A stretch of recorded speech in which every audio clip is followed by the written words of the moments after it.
માક્ષર વદની સફલા એકાદશીની વાર્તા। ચંપાવતી નગરીનો માહિષ્મતી નામનો રાજા હતો। તેને 4 પુત્રો હતા। તે રાજા અતિ ધર્મવાળો અને 3 પુત્રો પણ હંમેશા પિતાને અનુસરનારા હતા। પણ 4માં મોટો પુત્ર લુંપક, દુરાચારી, વ્યભિચારી, માંસાહારી અને કુકર્મી હતો। સાધુ બ્રાહ્મણ અને વિષ્ણુ ભક્તોનો દ્રોહી હતો। તેથી પિતાએ અને નગરજનોએ, સંબંધીજનોએ તેનો ત્યાગ કર્યો અને રાજાએ તેને રાજ્યમાંથી કાઢી મૂક્યો।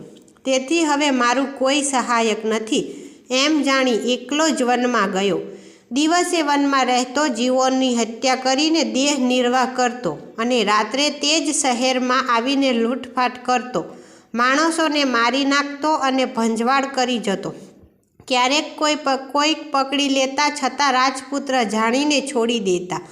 વનમાં જ્યાં એ રહેતો ત્યાં એક પુરાતન પીપળો હતો, તેથી તે સ્થળ પવિત્ર હતું। તેમાં રહેતા લુંપકને માગશર માસના કૃષ્ણ પક્ષની દસમના દિવસે શરીરમાં અતિશય ટાઢ ઉપડી। તેની પાસે ઓઢવા પહેરવા કાંઈ પણ હતું નહીં।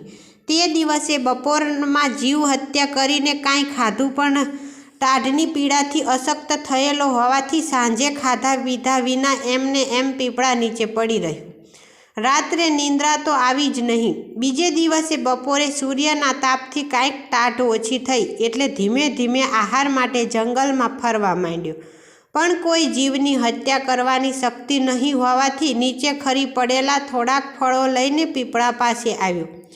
પરંતુ ફરીવાર સાંજે ટાઢ પડતી હોવાથી શક્તિ રહિત થઈ ગયેલો એટલે ખાવાની હિંમત ચાલી નહીં। ફળોને પીપળાના થડ પાસે મૂકીને, હે પ્રભુ, આ ફળો તમે આરોગો અને મારી ઉપર કૃપા કરો એમ કહીને એમને એમ પડી રહ્યો। પણ નિંદ્રા તો આવી જ નહીં। એમ દુઃખમાં ને દુઃખમાં રાત વીતી ગઈ અને સવાર થઈ। જ્યારે મધ્યાહન સમય થવા આવ્યો ત્યારે કાંઈક ટાઢ ઓછી થઈ। એવી રીતે તેનાથી અજાણતા એકાદશીનું વ્રત થઈ ગયું। પીપળાને ભગવાનની વિભૂતિ સ્વરૂપ કહેલ છે, તેથી ભગવાને એકાદશીનું વ્રત માન્યું। રાત્રે નિંદ્રા ન આવી તેને જાગરણ માન્યું અને ફળોનો નૈવેદ્ય માનીને તેના ઉપર પ્રસન્ન થયા। તે પીપળાની સમીપે રહેલા ફળોને 12ને દિવસે મધ્યાહન સમયે આહાર કર્યો। ત્યાં જ એક નાના પ્રકારના અલંકારોથી અલંકૃત એક દિવ્ય અશ્વ આવ્યો અને લુંપકને કહ્યું કે તારા પર એકાદશીના વ્રતની અને જાગરણની ભગવાનને નૈવેદ્ય ધરાવવાથી પ્રભુ પ્રસન્ન થયા છે।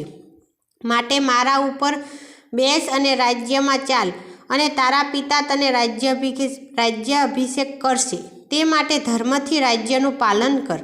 આવું અશ્વનું વચન સાંભળીને વિસ્મય પામીને અશ્વ ઉપર બેઠો। ત્યાં તો તેનું શરીર સ્વભાવ બદલાઈ ગયું અને રાજ્યમાં જઈ પોતાના પિતા પાસે ઊભો રહીને પગે લાગ્યો અને પોતે કરેલા કુકર્મોની માફી માંગી। એટલે પિતાએ પ્રસન્ન થઈને તેને રાજ્ય સોંપ્યું અને ધર્મથી હંમેશા પ્રજાનું પાલન કરવા લાગ્યો અને એમ જાણ્યું કે આ બધો એકાદશીના વ્રતનો જ પ્રભાવ છે।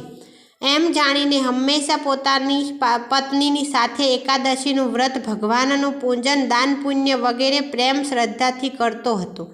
ધર્મવાળો પુત્ર થયો। ધન ધાન્ય વગેરે સંબંધી સુખ ભોગવી વૃદ્ધ અવસ્થામાં રાજ્ય પુત્રને આપી પત્નીની સાથે વનમાં જઈ તપ કરી અંતે ભગવાનના ધામ વૈકુંઠ ધામને પામ્યો। જય શ્રી કૃષ્ણ।